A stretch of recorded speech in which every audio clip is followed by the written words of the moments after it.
भद्रं कर्णेभिः शृणुयाम देवाः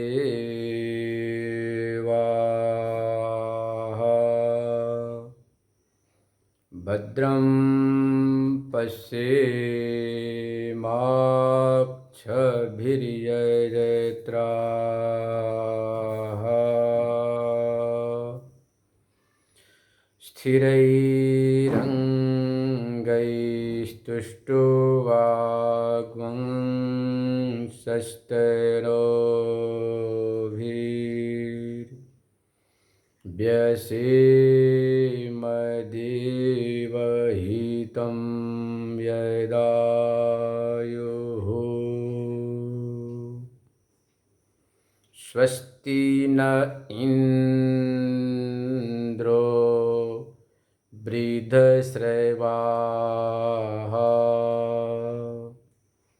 स्वस्ति नः पूषा विश्ववेदाः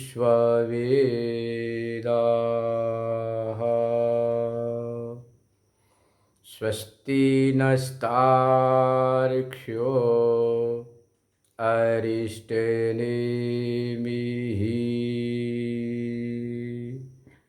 स्वस्ति नो बृहस्पतिर्दधातु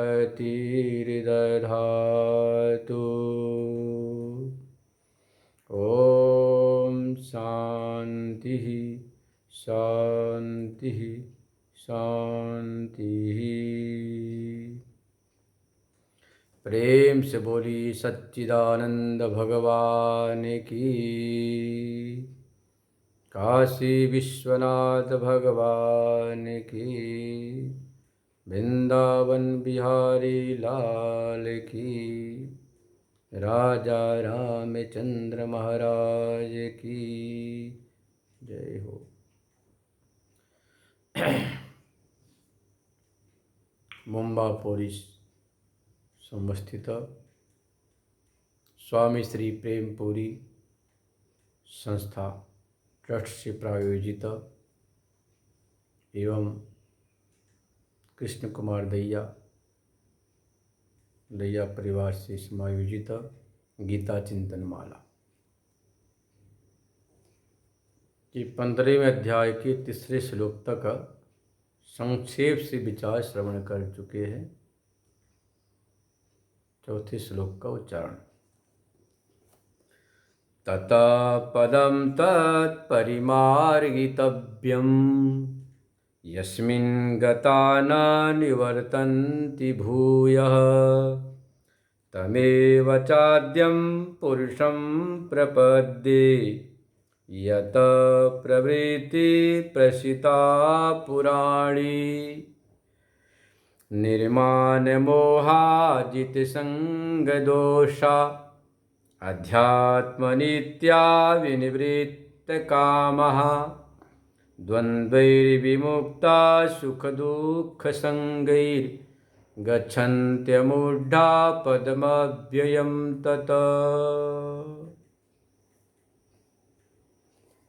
इसके पहले आपने श्रवण किया कि संसार का स्वरूप जैसा आपात रमणीय प्रतीत हो रहा है वैसा है नहीं, यह अनिर्वचनीय है, जिसका निर्वचन करना अशक्य है। तो इस संसार जो समस्याओं का जड़ है, समस्याओं का कारण है, यह भी एक बहुत सूक्ष्म बात को ध्यान रखना। यहाँ चर्चा चल रही है जैविक संसार की। जो ईश्वरीय संसार है वह तो आपके साधना का साधक है, जो आपके जीवन का परम लक्ष्य है, मोक्ष या परमात्मा की प्राप्ति, उसका साधक है ईश्वरीय सृष्टि। जैसे भूख लगी भोजन कर लिया, प्यास लगी पानी पी लिया, मन विचलित हुआ तो संगी साथी से मीठी मीठी बातें कर ले, सुखम दुखम कर लिया। ये तो संसार आपकी साधना का साधक है,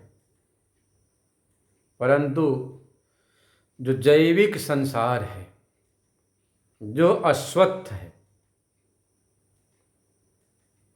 तीसरे श्लोक में जो बात बताई वह साधक के चित्त में वैराग्य को बढ़ावा देने के लिए बताया कि नान्तो न 4 दिन न संप्रतिष्ठा और अश्वत्थमेनम सुरूढ़ मूलम तक।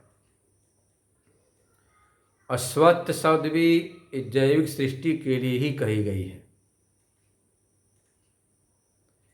ईश्वर की जो सृष्टि है, तस्मात् वा एतस्मात् आत्मनः आकाश संभूतः आकाशाद् वायुः वायोरग्निः अग्नेः आपः अद्भ्यः पृथिवी पृथिव्यां सर्व औषधयः। उस परमात्मा ने क्रमशः पंचभूतादि क्रम से संसार का सर्जन किया। यह जो संसार है ईश्वरकृत है। जैसे पिता अपने पुत्र के लिए बड़ा सुंदर एक मकान बनाता है, कारोबार के लिए दुकान फैक्ट्री सबका सर्जन करता है, बनाता है, वैसी परमपिता परमेश्वर ने आपके सुख सुविधा के लिए, आप बड़े आनंद से साधना कर सके, जीवन यापन कर सके, इसके लिए एतदर्थ संसार का सर्जन किया। वह तो आपकी साधना का साधक है, सार्थक है। पर जो जैविक सृष्टि है, जिसको अहमता ममता आप कर लेते, यही बाधक है। और अश्वत्थ भी यही है। अश्वत्थ मतलब सोपि स्थास्यति नवा। कल तक आपकी जो जैविक सृष्टि है, जिसको मनोदेव ने सर्जन किया है, तो किसी के माथे पर नहीं लिखा है कि आपका शत्रु है या मित्र है, पर आपने अनुकूल बुद्धि से उसे मान लिया मित्र, और जैसे स्वार्थ में बाधा पड़ी, प्रतिकूलता आई, तो शत्रु मान लिया। किसी को आप अपना मान लेते हैं जो आपके स्वार्थ का साधक होता है, तो वही आदमी स्वार्थ का बाधक होता है तो पराया मान लेते, शत्रु मान लेते। ये बातें मात्र अनुकूलता प्रतिकूलता पर निर्भर करती है। जो शत्रु मित्र है, अनुकूलता प्रतिकूलता, अपना पराया, अनुकूलता प्रतिकूलता इसके मूल में, जड़ में कारण है। और तीसरा जो उदासीन वृत्ति है, वो महापुरुषों की होती है। न अनुकूलता से आसक्ति, न प्रतिकूलता से द्वेष, समत्व बुद्धि, समत्व भाव, यह तो साधकों की होती है, मुमुक्षु की होती है। समत्व दृष्टि, समत्व भाव, सब में समान दृष्टि। यह जो संसार है, अश्वत्थ जो कहा है, वह जैविक सृष्टि के लिए, जो जीवात्मा ने अपने मन की अनुकूलता प्रतिकूलता के कारण से शत्रु मित्र, अपना पराया, अच्छा बुरा, पसंद नापसंद की जो भाषा का प्रयोग करता है, ये जैविक सृष्टि है। इसको आपने बनाया, परमात्मा ने नहीं बनाया। पंचभूतात्मक पिंड है, उसको आपने अपना बेटा मान लिया, किसी ने नाती, किसी ने पोता, किसी ने भांजा, किसी ने भतीजा, किसी ने भाई, किसी ने शत्रु, किसी ने मित्र। जैविक सृष्टि हुआ। जीवात्मा ने लोक व्यवहार के लिए, शब्द प्रयोग के लिए, अपने लिए इस प्रकार से संबंधों को जोड़कर और जो है ना, ऐसे शब्दों का सृजन कर लेता है। यहाँ तक तो ठीक है, परंतु लोक व्यवहार से आगे उसको जब पारमार्थिक मान लेता है, सच्चा मान लेता है, वास्तविक मान लेता है, ये बंधन का कारण बन जाता है। जब आप अपने ही द्वारा इस संसार का सर्जन करके उसमें सत्यत्व बुद्धि कर लेते हैं, वहीं आपके साधना का बाधक खड़ा हो जाता है। जिस प्रकार से मकड़ी, जैसे मकड़ी क्या करती है कि अपने मुख से जाला निकाल कर बड़ा भारी एक सुंदर, समझो कि मकड़ी बना लेती है जाल। उस जाल में स्वयं इतनी ममता कर लेती है कि चाहे तो काट कर बाहर निकल सकती, पर ममता करके सोचने पड़ जाती, हमने बनाई, इतनी अच्छी बनाई, कैसे काटो, कैसे निकलो। इतने में दम घुट जाता और मकड़ी मर जाती। वही जैविक सृष्टि है। जीवात्मा भी मकड़ी के समान इस संसार को खड़ा कर लिया कि हमारा परिवार है, हमारा समाज है, हमारा देश है, हमारा धर्म है, हमारा गोत्र है, हमारा परिवार है, ये स्वजन हैं, ये सजातीय हैं, विजातीय हैं, अपने हैं, पराये हैं, ये सगोत्र हैं, ये परगोत्री हैं, ये हमारे साथ के काम करने वाले, समझो कि डॉक्टर मास्टर हैं। इस प्रकार से मकड़ी के जाले के समान अपने इर्द गिर्द इतना बड़ा जाल बुन लेता है। जाल, इसको जैविक सृष्टि कहते हैं। वो जाल को और बढ़ाता जाता है, जैसे जैसे इसकी उम्र बढ़ती वैसे जाल भी बढ़ता है। पहले पिता था, फिर पितामह बन गया, परदादा बन गया, फिर जो है ना किसी का मामा बन गया, तो किसी का भांजा बन गया, किसी का भतीजा बन गया, किसी का चाचा बन गया, किसी का शत्रु बन गया, किसी का मित्र बन गया।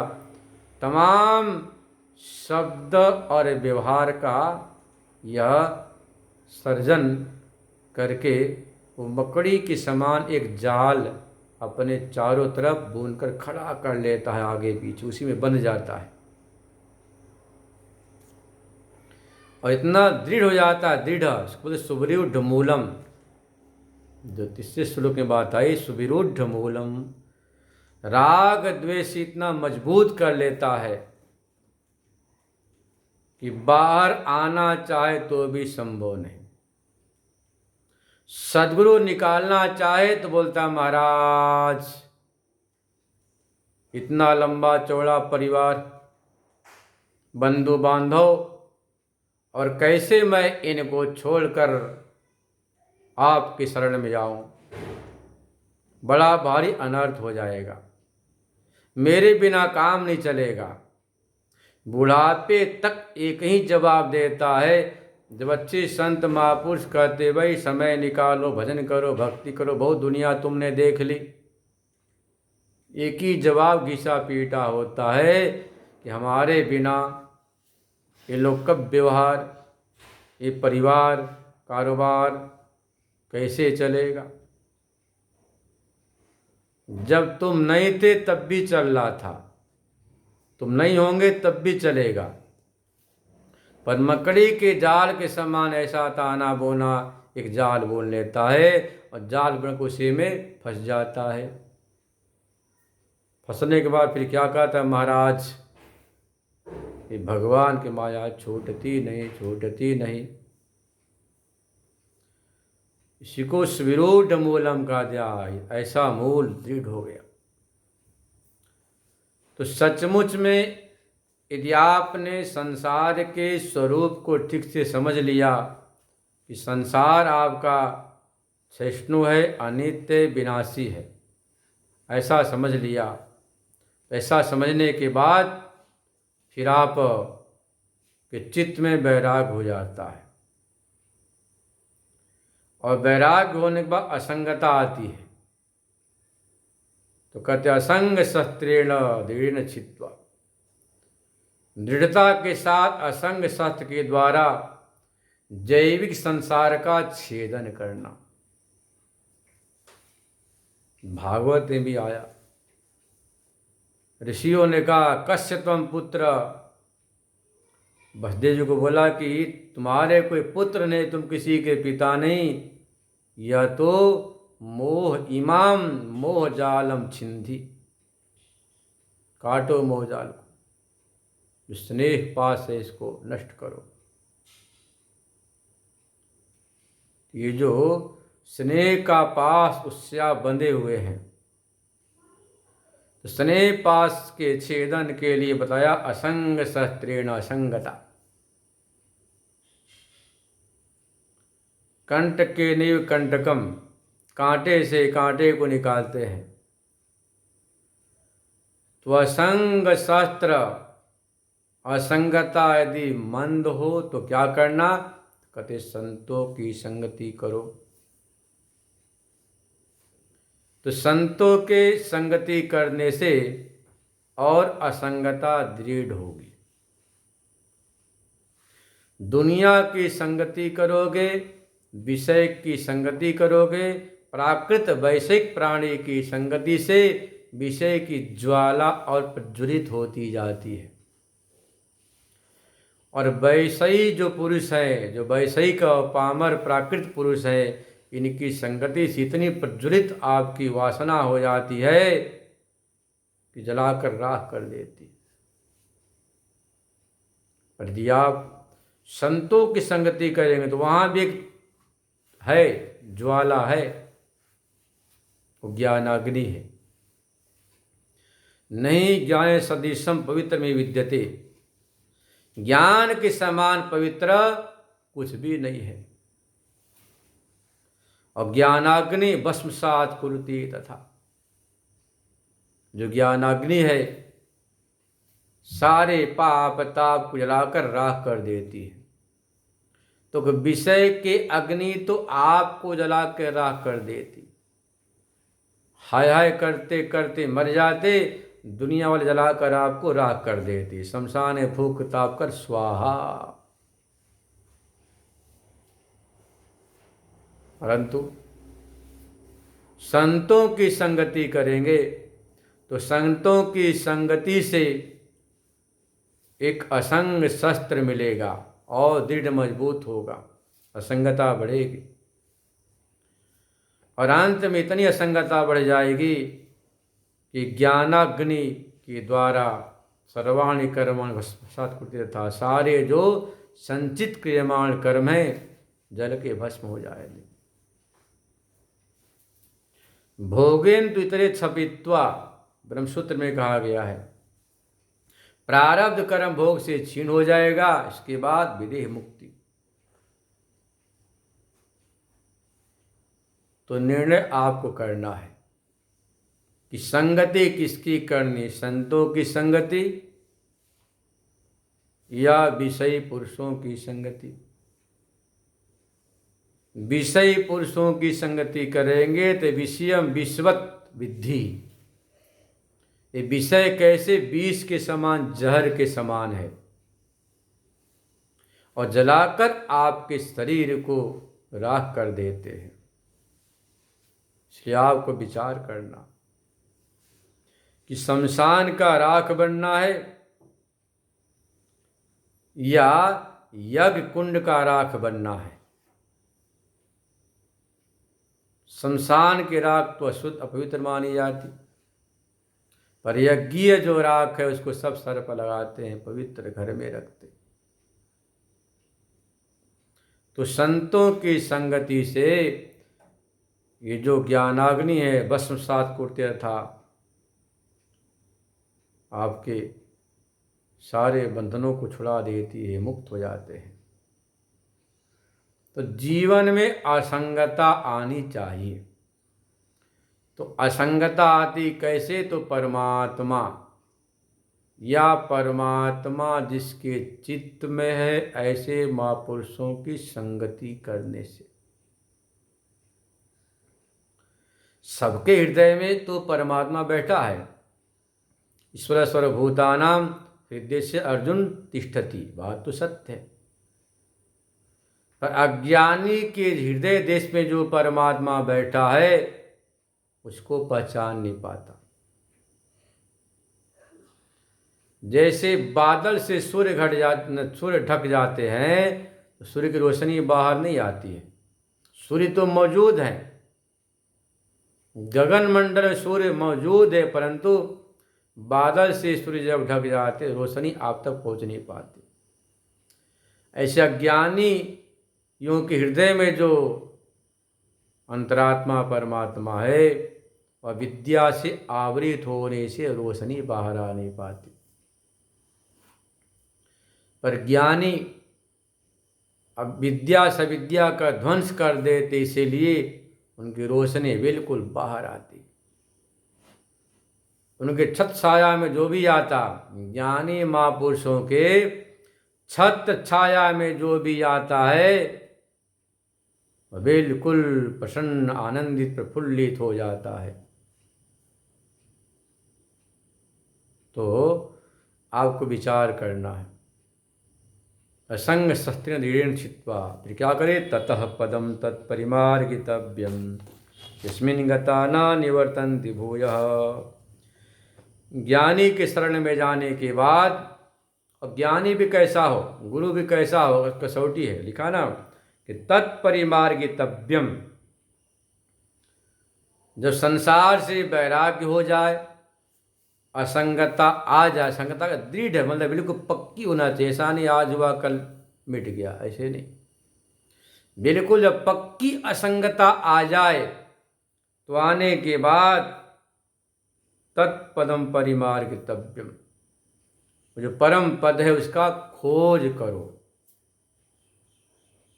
वो भी कैसे, तो सद्गुरु के आश्रय से। इसको कहा यहाँ पर शंकरानंद स्वामी ने कि सन्न्यस्य श्रवणम कुर्यात, सन्न्यस्य श्रवणम कुर्यात। स्नात्रय का त्याग करके पहले श्रवण करो। जो पुत्रेषणा है, लोकेषणा है, वित्तेषणा है। जो पुत्र की चाह बैठी है कि बेटा आराम सेवा करेंगे, बहू गरम गरम भोजन देगी, इन सब इच्छाओं को छोड़कर जो भी मिल जाए महाप्रसाद समझकर, औषध समझकर सेवन करना। यदि आप सब कुछ परमात्मा ऐसा समझ लेंगे तो कोई व्यवहार आपको विक्षिप्त नहीं कर सकता। जो भी कुछ सामने घट रहा है वह सब परमात्मा की सत्ता से, उसकी मौजूदगी में घट रहा है। या आपके गले उतर जाए तो जीवन में आपके हृदय रूपी डिक्शनरी में जो है ना, टेंशन, हाई डिप्रेशन, विक्षेप, ये सब समाप्त हो जाएंगे। तो यह जो कुछ घट रहा है सब परमात्मा की सत्ता में। तो देखो, सब कुछ परमात्मा की सत्ता से हो रहा है, पर सत्ता का में भान नहीं, और सत्ता का भान होने से हम भटक रहे हैं। तो सद्गुरु के शरण में जाओ। सद्गुरु कैसा होना चाहिए, श्रोत्रियम ब्रह्मनिष्ठम, कसौटी है। श्रोत्रिय ब्रह्मनिष्ठ सद्गुरु हो। जब श्रोत्रिय ब्रह्मनिष्ठ सद्गुरु होगा तो संसार सागर से आपको तार देंगे। तो स्नात्रय का त्याग करके तब जाना है। जो पुत्र की चाह है, बहू बेटे की चाह है, वह छोड़ दो। उसके बाद वित्त की ऐसा, लोकेशना, लोक मतलब संसार वाहवाही करे, वह भी ऐसा बड़ा भारी प्रतिबंधक है। स्नात्रय को त्याग करके तब श्रवण करो वेदांत का। श्रवण के बाद गीता चिंतन माला का चिंतन मनन, उसके बाद निध्यासन, तब जाकर आत्मा का साक्षात्कार होता है। जैसे आत्मा का साक्षात्कार हो जाएगा आप संसार के बंधन से छूट जाएंगे। तो सबसे पहला वो क्या करना, जैविक सृष्टि जो अश्वत्थ है,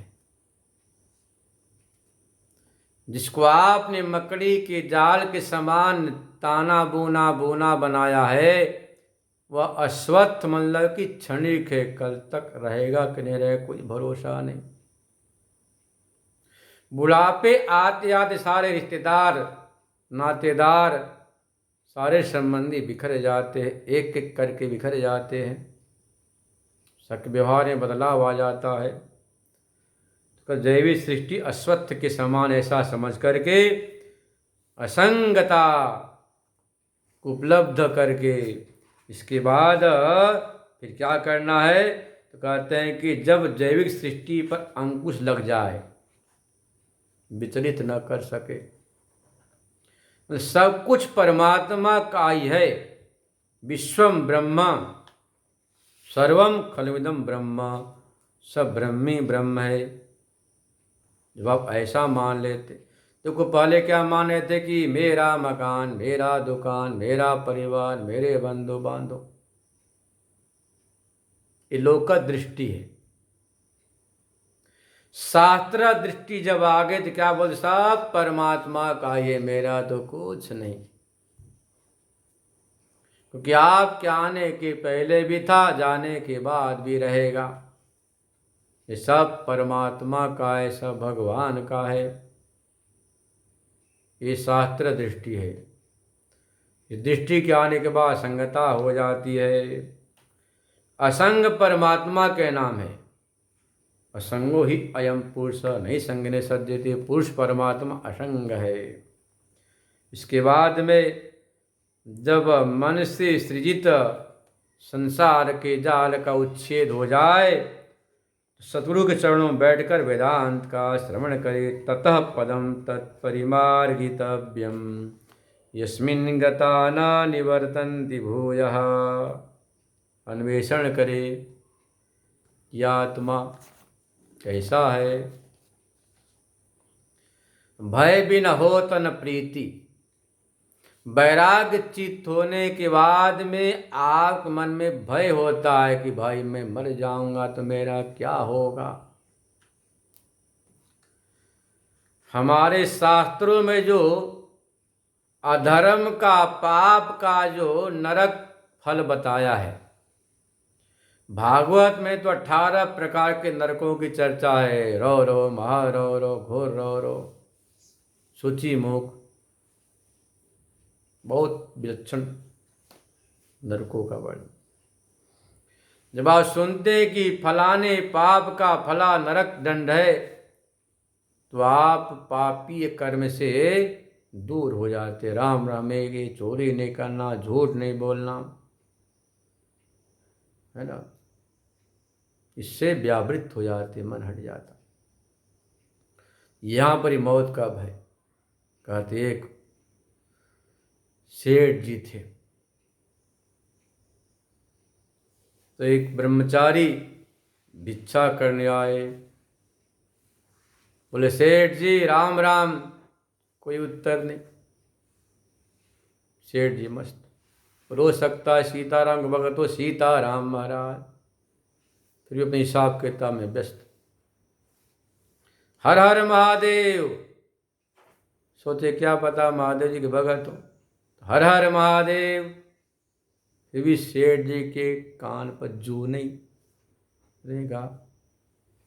सोचा हो सकता है नारायण के भगत हो, ओम नमो नारायणाय, फिर भी कुछ नहीं। सोचा निर्गुणिया भगत होंगे, बोला अलख निरंजन, अलख निरंजन। अलक्ष निरंजन बोलते हैं, अंजना विद्या का है, जो विद्या सहित जो अलक्ष ब्रह्म है, अलख निरंजन किया। शेख जी ने 100 रुपया पकड़ा है, ले जाओ दे दो भिक्षुक को। ने मना किया, नहीं चाहिए। सेवक सेठ जी के पास, बोले सेठ जी वो तो मना करा। बोले अच्छा बड़ा होगा, ले जाओ 1000 रुपये। लो महाराज स्वीकार करो। नहीं नहीं चाहिए। सोचा कि बड़ा महात्मा होगा, तो बिल्कुल 1 लाख का चेक ले गया काट कर, साथ में कुछ कपड़े, बर्तन, फल फूल। महाराज आपकी सेवा में, हमें कुछ नहीं चाहिए, मैं तो बस सेठ जी से एक बात करनी है। सेवक बोला, सेठ जी वो तो आपके ₹1,00,000 के चेक को भी स्वीकार कर दिया, कपड़ा को भी, फल फूल को भी। बोला मैं तो सेठ जी से बात खाली करनी। सेठ जी आए, बोले महाराज हुकुम, आदेश। बोले, हुकुम महाराज।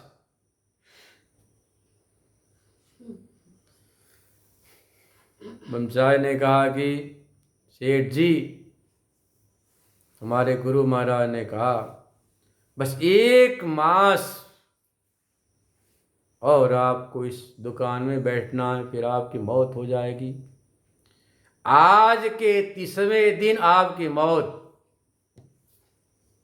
इतना सुनना था कि सब हिसाब किताब हाथ से नीचे गिर गई। महाराज बोले हाँ 1 मास। अच्छा, जरा गुरु महाराज से मिलाओ। तुरंत चल पड़े गुरु महाराज के दर्शन के लिए। महाराज 1 मास बोल रहे हमारी आयु है। बोले हाँ बिल्कुल सही। तो अब क्या करें महाराज,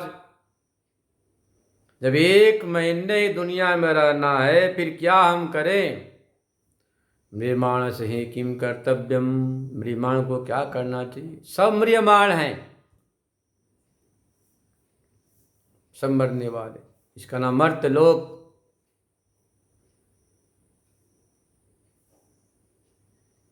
सेठ लगे कि गिड़ाने, महाराज कोई तो उपाय होगा। महात्मा जी ने कहा एक उपाय है बहुत बड़ा, चाहे कितना ही बड़ा कठिन से कठिन तम हो, हमको बताइए, हम जरूर करेंगे। मुझे नहीं मरना है, मौत से छुटकारा को उपाय बताओ महाराज। महाराज महाराज उपाय बताओ। भय भी न हो तो न प्रीत। अब मौत की भय से महात्मा के चरणों में प्रीति जग गई। पहले देख भी नहीं रहे थे कौन है, इतना धन का अहंकार। मौत बड़ों बड़ों के छक्के चौके छुड़ा देती है।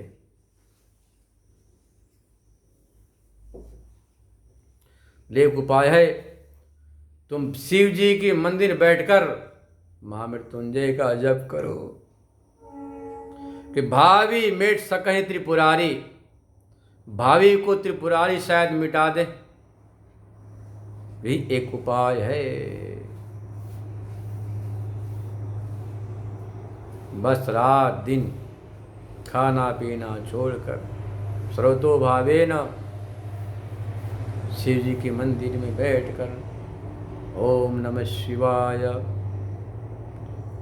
ओम त्र्यंबकं यजामहे सुगंधिं पुष्टिवर्धनम् उर्वारुकमिव बन्धनान् मृत्योर्मुक्षीयमामृतात्। इस प्रकार से जप करने लगे। 25 दिन बीत गए। अब तो ऐसी भक्ति में लगन हो गई कि रात दिन माला ही माला, क्योंकि पता है न कि 30वें दिन कोई भरोसा नहीं। 25 दिन के बाद तो बस भोजन भी छूट गया। मात्र पानी पीकर महामृत्युंजय जप करते रहे। जैसे 30वां दिन आया, ये तो सोना उठना ही बंद। बिल्कुल दिन रात महामृत्युंजय के जप में। जब 30वां दिन निकल गया, बड़े खुश। बोले महाराज निकल तो गया 30वां दिन। बोले हाँ, मौत तो आई थी, पर तुम चूंकि बैठे थे मंदिर के भीतर गर्भगृह में, इसलिए मौत बाहर से परिक्रमा लगाकर चली गई। मौत टल गई तुम्हारी। अब तो सेठ जी बहुत खुश, पर मौत के भय से उनके चित्त में भक्ति का अंकुर पल्लवित पुष्पित फलित हो गया। पहले उनके चित्त में मात्र संसार के व्यवहार का, व्यापार का, कारोबार का, हिसाब किताब का ही अंकुर था। पर जैसे मौत का भय हुआ, भगवान की भक्ति जग गई। अब दिन रात भगवान की भक्ति में लगे रहते। तो सद्गुरु इस प्रकार के तरकीब से अपने भक्तों को तार देते हैं।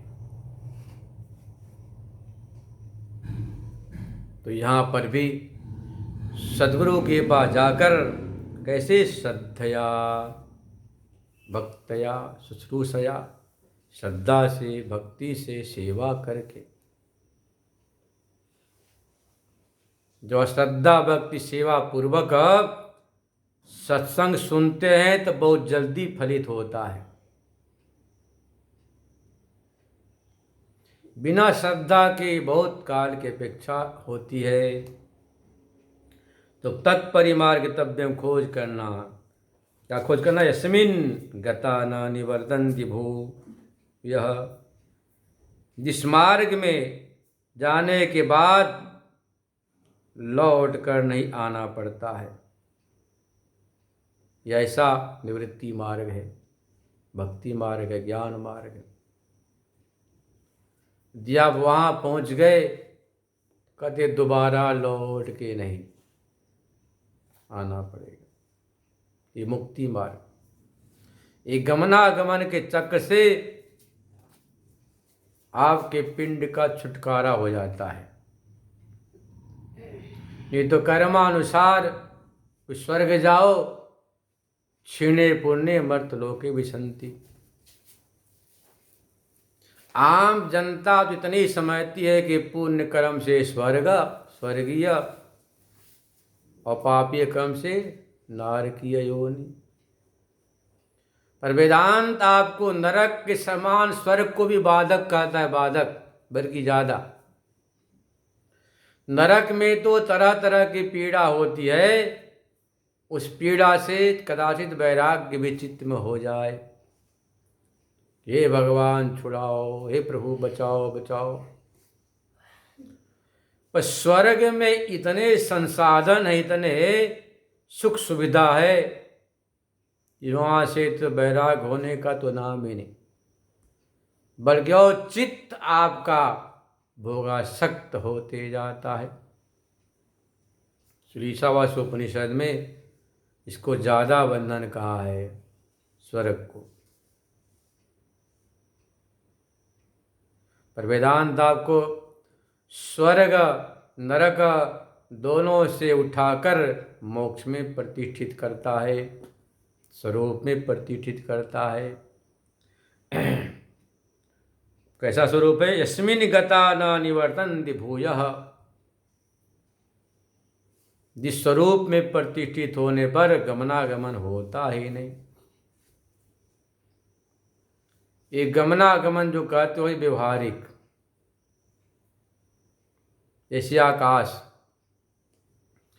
घड़े के परिधि में आने पर घटाकाश, मठ के परिधि में मठाकाश, दंड के परिधि में आने से सीमा में उसको बोलते दंडाकाश।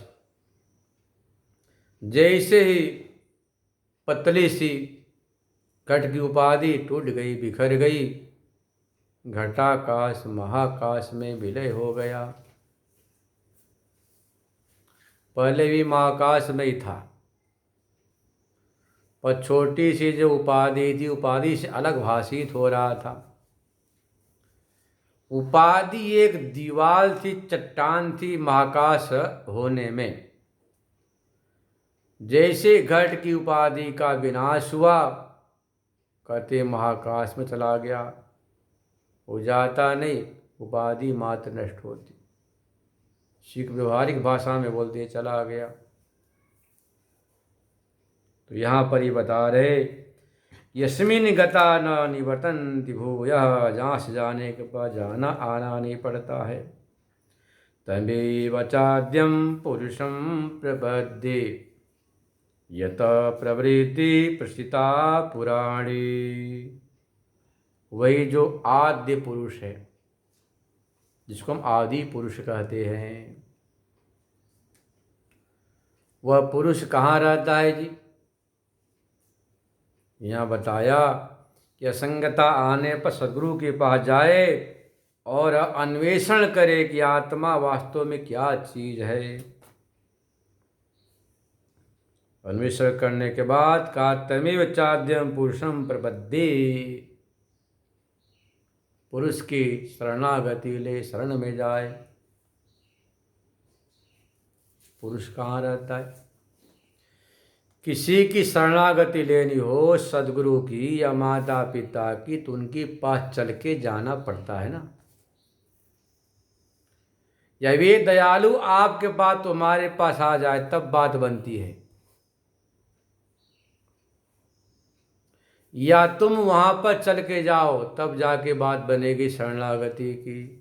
कि शरणम प्रपद्ये गुरुम शरणम प्रपद्ये। एक बड़ी रोचक बात याद आ गई गर्भोपनिषद की। भागवत में ये बात है और गर्भोपनिषद में भी है। गर्भोपनिषद में जब जीवात्मा माँ के गर्भ में होता है तो माँ गर्भ में बार बार गिर गया था, हे प्रभु यदि योन्याम पर मुच्चे हम नारायणम शरणम प्रपद्ये। जिस आपने सुना ना, एक आदमी पेड़ पर चढ़ गया, चढ़ तो गया पर उतरने में बहुत कठिनाई, डर लगता है उतरते हैं, ऊपर से नीचे आते हैं तो कहे हनुमान जी महाराज बचा लो, इतना लड्डू चढ़ाऊंगा। हे काली मैया बचा लो, ये बलि चढ़ाऊंगा। हे अवघड़दानी महादेव बचा लो तो आपको बड़ा रुद्राभिषेक कराऊंगा। हे कृष्ण कन्हैया कोई चमत्कार कर दो, आराम से उतर जाऊं। हे राम जी भगवान रक्षक। तमाम देवताओं का नाम लेके पुकारता रहा, पुकारते पुकारते धीरे धीरे नीचे आ गया। वैसे आप देखना, गर्मी में गंगा किनारे शायद ही किसी भगवान का नाम सुनाई पड़े आपको, शायद। परंतु दिसंबर जनवरी में जो हमेशा हम लोग नहाते हैं, वहाँ आपको अपने आप हर हर महादेव, हर हर गंगे, जय श्री कृष्ण, ओम नमो नारायण भगवान का नाम सुनाई पड़ेंगे। जब ठंडी लगती है, ऐसे लोग करते, ठंडी लगती है तो कद हर हर महादेव, जय श्री कृष्ण, ओम नमो नारायण, राम राम सीताराम सीताराम, सब जोर से चीखते हैं, चिल्लाते हैं, तो ये ठंडी कम हो जाए। आए दिन के अनुभव बता रहा हूँ आपको, आए दिन के। गर्मी में हमारे नहाते, कोई कहीं से नाम नहीं लेता भगवान का, सीधा पशु की तरह से कपड़े उतारे गंगा में तैरने लगे। और वही गंगा, वही जब गर्मी सर्दी आती है, सर्दी में सब भगवान का नाम लेंगे 4 बार चिल्ला के, तब जाके गंगा में गोता लगाते, शायद कुछ गर्माहट आ जाए। हम भी ऐसे करते, सभी ऐसे करते हैं सर्दी में। ऐसे यहाँ पर भी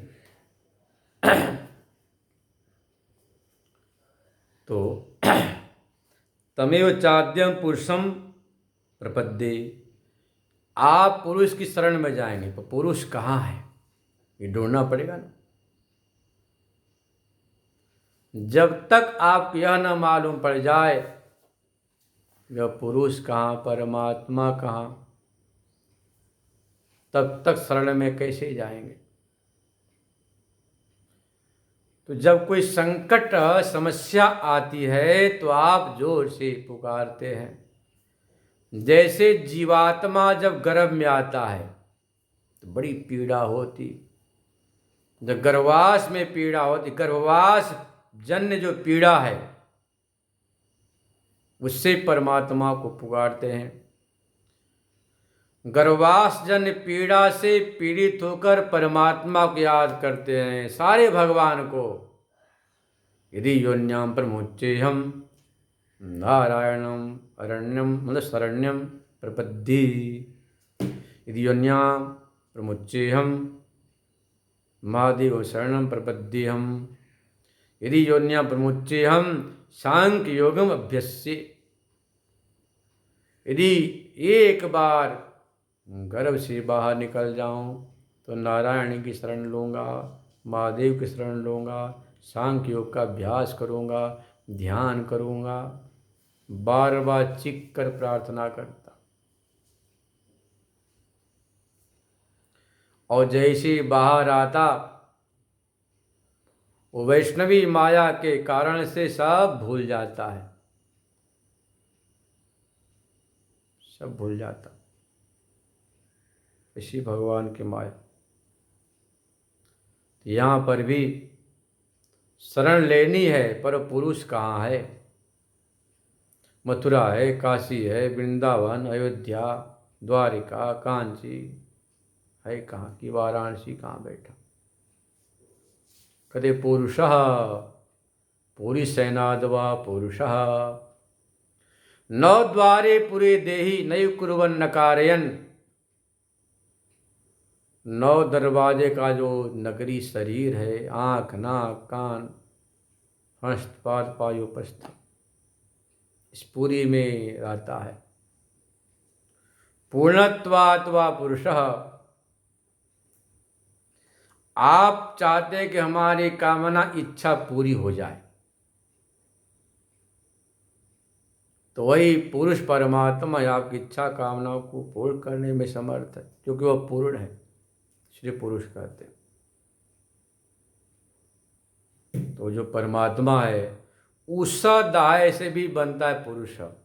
ओ सनात दाहनात सर्वान पापान वा ओ सती इति पुरुष। सारे पाप ताप जला के राख करने से इसका नाम पुरुष है। तो दूर भटकने की आवश्यकता नहीं।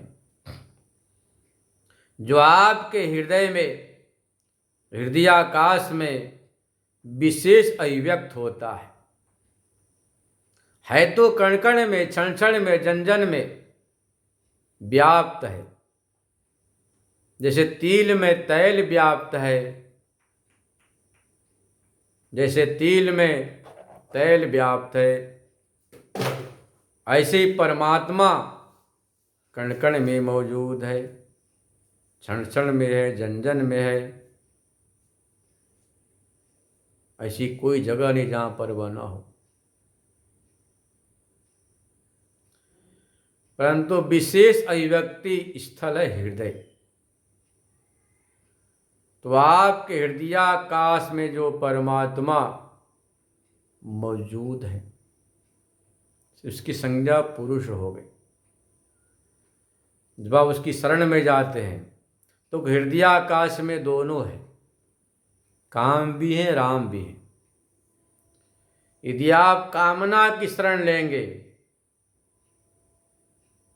तो जीवन पर जीवन बीत जाएगा, जन्म पर जन्म बीतते जाएंगे, कभी वह कामना परिपूर्ण नहीं होगी।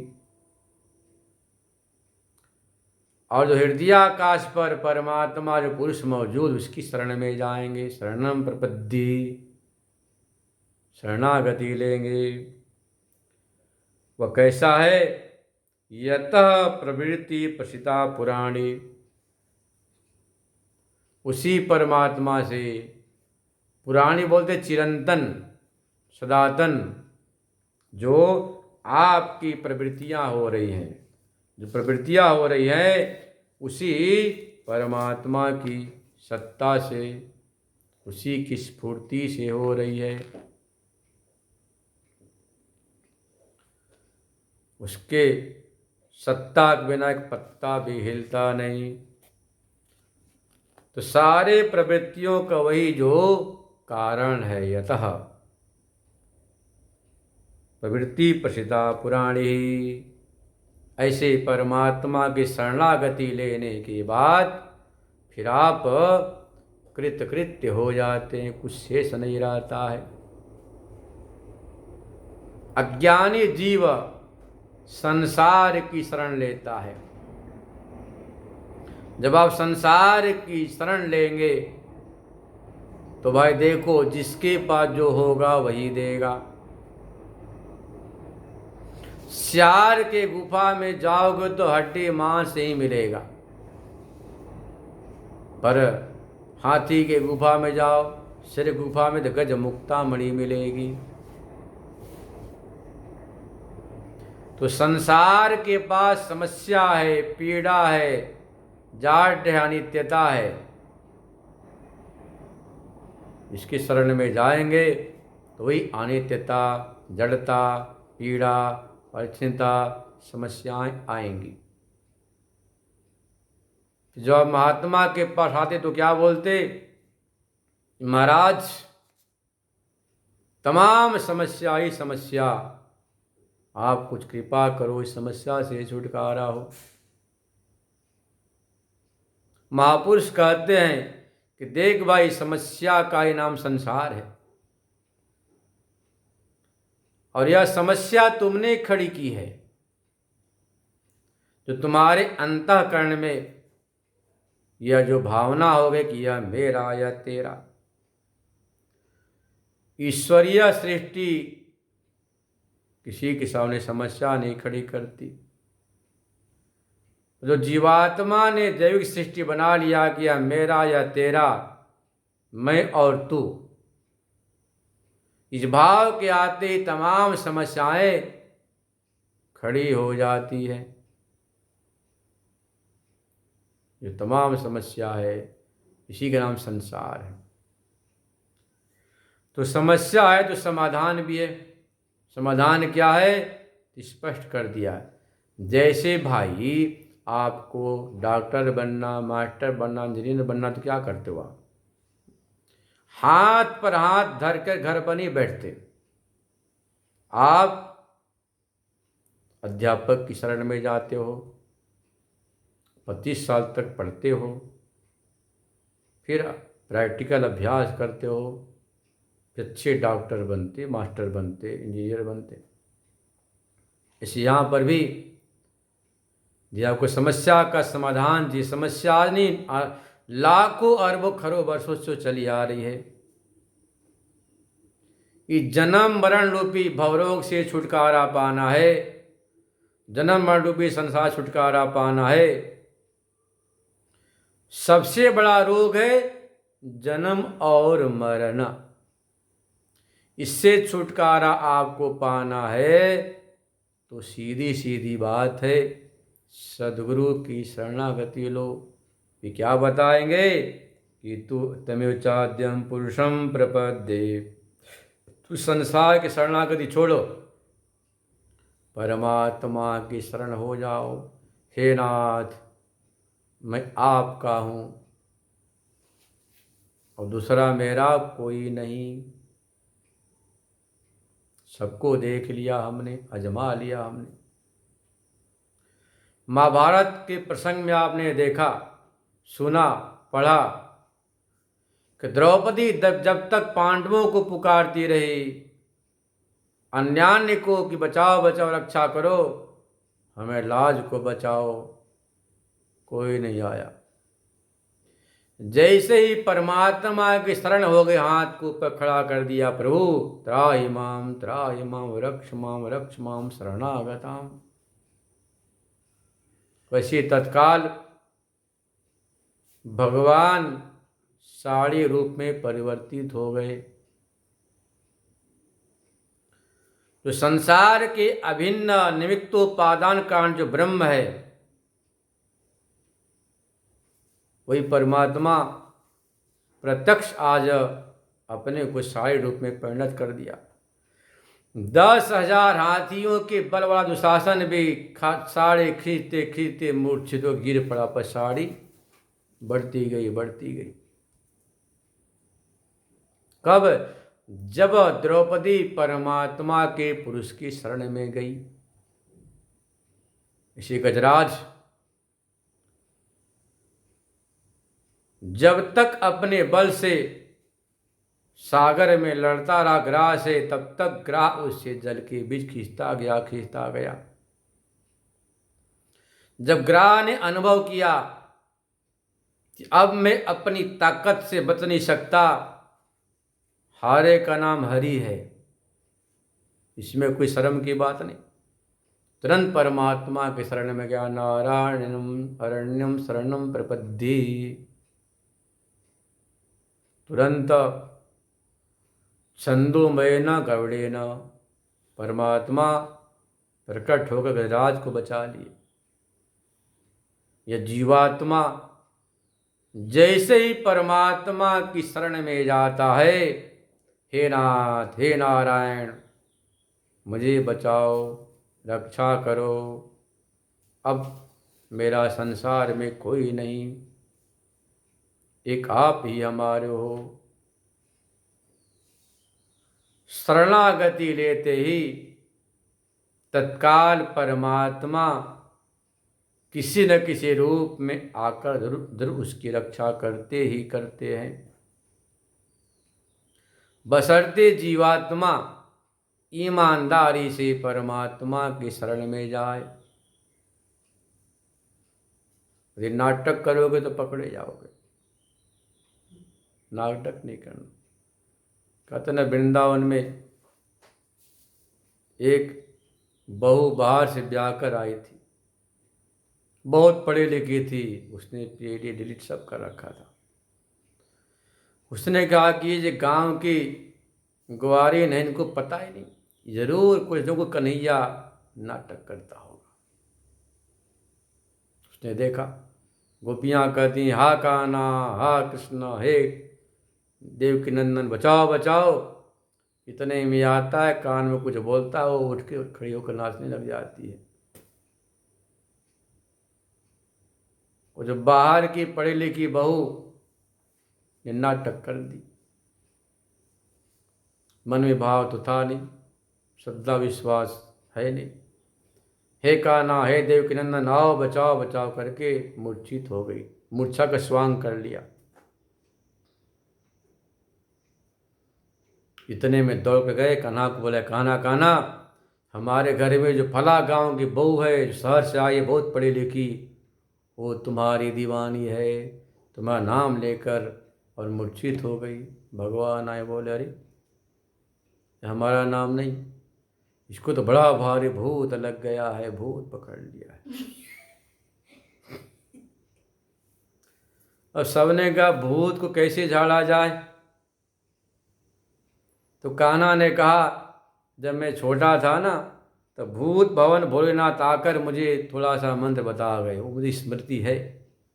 तो ही लाला झाड़ दियो, लाच्छा लाओ, काली काली सोटी मंगाई, लाल मिर्च जलाई, कि देखो जब भूत भागता है तो रोता है, लोग दुखी नहीं होना, भूत ही रोएगा, भूत ही बोलेगा, कबूल करेगा। बोले ठीक है। लाल मिर्ची जलाई, जैसे दूसरा सोटा लगाया, बोले बताओ कहाँ का भूत है, भागता कहीं तो यहाँ से। उठ खड़ी हुई, बोले बस बस हो गया, भूत भग गया। तो नकली नाटक से नंदन वो भूत भी नहीं जानते। सच्ची श्रद्धा हो, यदि आप भगवान की शरण में जाते हैं तो भगवान की प्रतिज्ञा है, अनन्या चिंतयन्तो माम ये जना पर्युपासते तेषां नित्यभियुक्तानां योगक्षेमं वहाम्यहम्। भगवान की प्रतिज्ञा है, तो शरण में आते हैं भगवान जरूर उनका योगक्षेम वहन करते ही करते हैं। भगवान की कृपा से हम सभी लोगों ने 7 दिवसीय गीता चिंतन माला का श्रवण किया। स्वामी श्री प्रेमपुरी आश्रम ट्रस्ट से प्रायोजित एवं मातुश्री बेलाबेन, पिताश्री मूल जी भाई एवं भ्राताश्री हरिराम मूल जी दया स्मृति गीता चिंतन माला हमारे सदगृहस्थ सुनाम धन्य श्री कृष्ण कुमार दैया जी को जो चल रहा है, इसके 15वें अध्याय के 4 श्लोक तक हम लोगों ने चिंतन किया। सभी श्रोताओं को, जो प्रेमपुरी आश्रम के ट्रस्टीगण है, हमारे गिरीश भाई देश वाले, हमारे प्रकाश भाई मेहता, राजेश वेद, उमा बहन, सरस्वती माता, सुदूर दूर से श्रवण कर रही हैं, जो अत्यंत वेदांत के रसिक हैं, कृष्णा बहन, और भी जो अन्य श्रोता हैं, मीना सोलंकी, सभी लोगों का नाम बोलना तो संभव नहीं है, तो उनका मैं हृदय से धन्यवाद करता हूँ। भगवान की कृपा से इस कोरोना काल में आप घर बैठे जो प्रेमपुरी से प्रायोजित सत्संग है, स्वाध्याय है, गीता चिंतन माला, यदि आप सुनेंगे तो श्रुतम हरति पापानि तथा आरोग्यम प्रेक्षति, जरूर आपके पाप ताप नष्ट होंगे, आरोग्य की प्राप्ति होगी, कोरोना से मुक्ति भी होगी, और ज़रूर आपके हृदय में उस परम आनंद स्वरूप परमात्मा की कृपा होगी। इन्हीं शब्दों के साथ बहुत बहुत अपने श्रोताओं को मैं धन्यवाद करता हूँ। ओम शांति शांति शांति।